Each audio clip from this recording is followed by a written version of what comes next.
મારું નામ અનિરુદ્ધભાઈ વસાવા છે. વિદ્યાનગર નેચર ક્લબમાં જેને વોલેન્ટરી નેચર કન્ઝર્વન્સી તરીકે બી ઓળખીએ છીએ, એમાં એઝ અ ડાયરેક્ટર તરીકે કામ કરું છું. અને આજે આપણે અહીંયા ભેગા થયા છે ગ્રીનેથોનના હેતુથી. આપણે ગ્રીનેથોન અમે વર્ષોથી 15 વર્ષોથી કરીએ છીએ. આજે 15મું વર્ષ છે અમારું.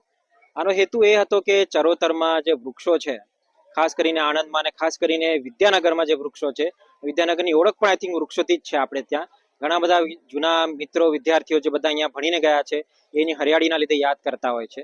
તો આનું જ આપણે એક સેલિબ્રેશન કરવા માટે ભેગા થતા હોય છે અને એના હેતુથી અમે ગ્રીનેથોન ઓર્ગેનાઇઝ કરતા હોઈએ છીએ કે લોકો ભેગા થાય, પર્યાવરણ માટે બચાવીશું, હેલ્ધી હેબિટ્સ અમે રાખીશું અને એ રીતે અમે ભેગા થઈને લોકો ભેગા થઈને એક વચ્ચે વાત કરે, ચર્ચાઓ કરે, એ વિશે અમે ભેગા થતા હોઈએ છીએ.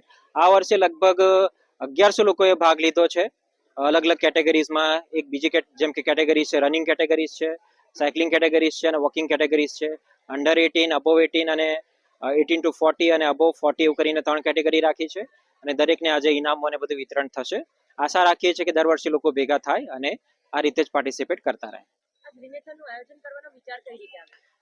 વિચાર એ માટે આવ્યો અમને કે પહેલા જ્યારે અમે શરૂ કરીએ ત્યારે આવો કોઈ અહીંયા ઇવેન્ટ થતો નહોતો, કોઈ રનિંગ કે કોઈ સાયક્લાથોન કે મેરાથોન થતું નહોતું. અમને વિચાર આવ્યો કે એના બહાને લોકો ભેગા થાય તો એ બહાને પછી અમે અમારો વિચાર પ્રસ્તુત કરી શકીએ કે પર્યાવરણ માટે આપણે કામ કરવું જોઈએ, બચાવવું જોઈએ. અને સાથે સાથે હેલ્ધી હેબિટ્સ, કે જે સારી હેબિટ્સ છે હેલ્ધી, એ પર્યાવરણ જોડે સંકળાયેલી જ છે. જેટલી સારી હેબિટ હશે એટલું પર્યાવરણ ઉપર ધરતી પર બોજ ઓછો પડશે.